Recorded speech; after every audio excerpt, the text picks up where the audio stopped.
বিসমিল্লাহির রহমানির রহিম। আলহামদুলিল্লাহ। ইলমুস সরবের আজকের ক্লাসে আমরা ইসমে মুশতাকের গুরুত্বপূর্ণ একটি আলোচনা করব। আমরা একটি বিষয় অবগত হই, আল ইসমু বিইতিবারিল মা'না সালাসাতু আনওয়াইন। আল ইসমু ইসিম, বিইতিবারিল মা'না অথবা বিইতিবারিল মা'না অর্থের দিকে লক্ষ্য করে সালাসাতু আনওয়াইন তিন প্রকার। ইসিম বিভিন্ন দিকে লক্ষ্য করে বিভিন্ন প্রকার হয়, কিন্তু অর্থের দিকে লক্ষ্য করে ইসিম তিন প্রকার। অর্থের দিকে লক্ষ্য করে ইসিম কত প্রকার? তিন প্রকার। এক নম্বর ইসমে জামেদ, দুই নম্বর ইসমে মাসদার, তিন নম্বর ইসমে মুশতাক। ইসমে জামেদ কাকে বলে? ইসমে জামেদ এমন ইসিমকে বলে যে ইসিমটা কারো থেকে তৈরি হয় নাই এবং তার থেকেও কেউ তৈরি হবে না। যে ইসিমটা কারো থেকে তৈরি হয় নাই, কারো থেকে বের হয় নাই, তার থেকেও কেউ বের হবে না বা তার থেকেও কেউ তৈরি হবে না, তাকে জামেদ বলে। সহজে বোঝার জন্য একটি বিষয় মনে রাখতে হবে, মুশতাকও হবে না, মুশতাক মিনহুও হবে না।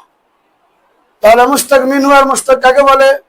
মুশতাক মিনহু বলা হয় যার থেকে বের হয়, আর মুশতাক যেটা বের হয়। তাহলে ইসমে জামেদ বলা হয় এমন ইসিমকে যে কারো থেকে তৈরি হয় না এবং তার থেকেও কেউ তৈরি হয় না, তাকে ইসমে জামেদ বলে। সহজে বুঝতে হলে আমাদের মনে রাখতে হবে, মুশতাকও হয় না, মুশতাক মিনহুও হয় না। জামেদ কি হয় না? মুশতাকও হয় না, মুশতাক মিনহুও হয় না। এটা এক বচন হতে পারে, দ্বিবচন হতে পারে, বহু বচন হতে পারে, মারেফা হতে পারে, নাকেরা হতে পারে, আবার মুজাক্কার হতে পারে, মুআন্নাস হতে পারে। যেমন রজুলুন, এই শব্দটি ইসমে জামেদ। রজুলুন কারো থেকে তৈরি হয় নাই এবং তার থেকেও কেউ তৈরি হবে না।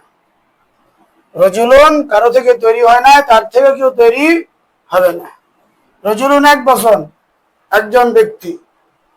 দ্বিবচন রজুলান, রজুলাইনি, বহুবচন রিজালুন। কলামুন একটি কলম, তার দ্বিবচন কলামানে, কলামাইনি, বহুবচন আকলামুন। এরপরে হলো দুই নম্বর ইসমে মাসদার। ইসমে মাসদার এমন ইসিমকে বলে যার থেকে তৈরি হয়, সে কারো থেকে তৈরি হয় নাই।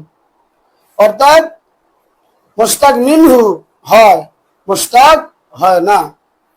যেমন আন নাসরু, আল ইজতিনাবু।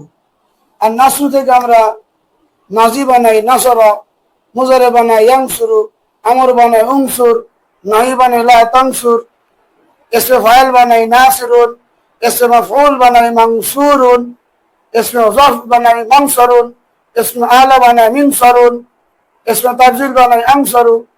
এইভাবে তাহলে আমরা বুঝতে পারলাম ইসমে মাসদার যার থেকে তৈরি হয়, সে কারো থেকে তৈরি হয় না। অর্থাৎ মুশতাক মিনহু হয়, মুশতাক হয় না। যেমন আন নাসরু ওয়াল ইজতিনাব। তিন নম্বর ইসমে মুশতাক, এটা নামেই আমাদের বুঝাই দিচ্ছে। এমন ইসিমকে বলে যে শুধু মুশতাক হয়, মুশতাক মিনহু হয় না। অর্থাৎ তার থেকে কেউ তৈরি হয় না, সে শুধু অন্য থেকে তৈরি হয়। একটি বিষয় আমরা খেয়াল করি, আমরা যে পড়লাম, জানলাম আল ইসমু বিইতিবারিল মা'না সালাসাতু আনওয়াইন। ইসিম অর্থের বিবেচনা তিন প্রকার: ইসমে জামেদ, ইসমে মাসদার, ইসমে মুশতাক। এটার ভিন্ন নামও আছে। ইসমে জামেদের অপর আরেকটি নাম হলো যাতে মাহজ। ইসমে মাসদারের আরেকটি নাম হলো ওয়াসফে মাহজ। ইসমে মুশতাকের আরেকটি নাম হলো যাত মাআল ওয়াসফ। যাতে মাহজ মানে কি? মাহজ মানে শুধু, জাত মানে সত্তা। শুধু সত্তা বুঝাবে এমন ইসিমকে জাতে মহজ বলা হয়। ওটাই হলো ইসমে জামেদ, শুধু সত্তা বুঝাবে, তার মধ্যে কোনো অস্ত্র থাকবে না। যেমন রজুলুন, শুধু জাত বুঝাইছে একজন ব্যক্তি। যেমন কলমুন, শুধু জাত বুঝাইছে একটি কলম, কোনো গুণ বুঝায় নাই। আর ইসমে মাসদারের আরেকটি নাম হলো ওয়াসফে মহজ, শুধুমাত্র গুণ বুঝাবে, শুধুমাত্র গুণ বুঝাবে, এখানে জাত বুঝাবে না। যেমন আন-নাসরু, সাহায্য করা, সাহায্য করা, এই যে সাহায্য, এটা কিন্তু ওয়াসফ। আল-ইজতিনাবু, বিরত থাকা, এই যে বিরত, এটা কিন্তু ওয়াসফ। শুধু ওয়াসফ বুঝাবে, জাত বা সত্তা বুঝাবে না। 3 নম্বর হলো ইসমে মুশতাকের আরেকটি নাম হলো জাত মাআল ওয়াসফ। জাত সত্তা বুঝাবে, মাআল ওয়াসফ গুণের সাথে। সত্তা এবং গুণ দুটো একসাথে থাকবে, সেটা হলো কি ইসমে মুশতাক। আজকে ক্লাসে আমরা এই ইসমে মুশতাক নিয়েই আলোচনা করব। বাকি ইসমে মাসদার এবং ইসমে জামেদ আমরা পরবর্তী ভিডিওতে এটা নিয়ে আলোচনা করব। আমরা একটু খেয়াল করি, জাত মাআল ওয়াসফ যেটা সত্তা বুঝাবে পাশাপাশি গুণ সহ, অর্থাৎ গুণ সহ সত্তা বুঝাবে।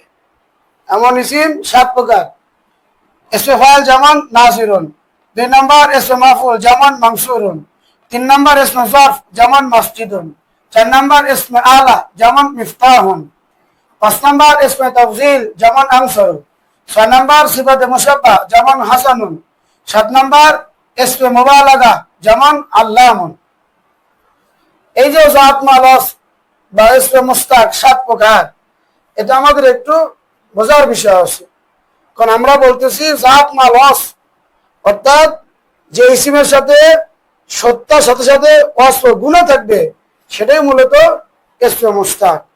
ইসমে জামেদ শুধু সত্তা বোঝায়, ওয়াসফ বোঝায় না। ইসমে মাসদার শুধু ওয়াসফ গুণ বোঝায়, সত্তা বোঝায় না। ইসমে মুশতাক সত্তা বুঝাবে, গুণ বুঝাবে, এমন শব্দই হলো ইসমে মুশতাক। তাহলে যদি আমরা হুয়া নাসিরুন, তাহলে আমরা হুয়া এটা সত্তা পেলাম, নাসিরুন আর নাসরু মাসদার থেকে গঠিত, সাহায্য, ওয়াসফ পেলাম। তাহলে ইসমে ফাইলের মধ্যে আমরা ওয়াসফ পাচ্ছি, জাতও পাচ্ছি। ইসমে মাফউলের মধ্যেও আমরা জাত মাআল ওয়াসফ উভয় পাচ্ছি। ইসমে যরফের মধ্যেও পাচ্ছি, ইসমে আলার মধ্যেও পাচ্ছি, ইসমে তাফজিলের মধ্যেও পাচ্ছি, সিফাতে মুশাব্বাহ পাচ্ছি, ইসমে মুবালাগার মধ্যেও পাচ্ছি। তাহলে আমার যে বিষয়টা নিয়ে আলোচনা, ইসমে যরফ, ইসমে আলা, এই দুটার মধ্যে কোনো জমির থাকে না। তাহলে ইসমে যরফ এবং ইসমে আলা এই দুটার মধ্যে জমির থাকে না। বাকি ইসমে ফাইল, ইসমে মাফউল, ইসমে তাফজিল, সিফাতে মুশাব্বাহ, ইসমে মুবালাগা, এই 5টার মধ্যে জমির থাকে। যেটা সত্তা হয় সেটা জমির হয় এবং ওই শব্দের মধ্যে ওয়াসফ থাকে।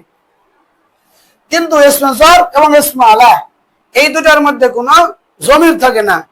তাহলে প্রশ্ন, সত্য থাকে কোথায়? শব্দ দ্বারাই সত্য বোঝায়, শব্দ দ্বারাই সত্য বোঝায়। মসজিদুন, এটা যেন হুয়া মসজিদুন বলে লাগে না, বরং মসজিদ দ্বারাই আমরা একটি মসজিদে বুঝে যাই।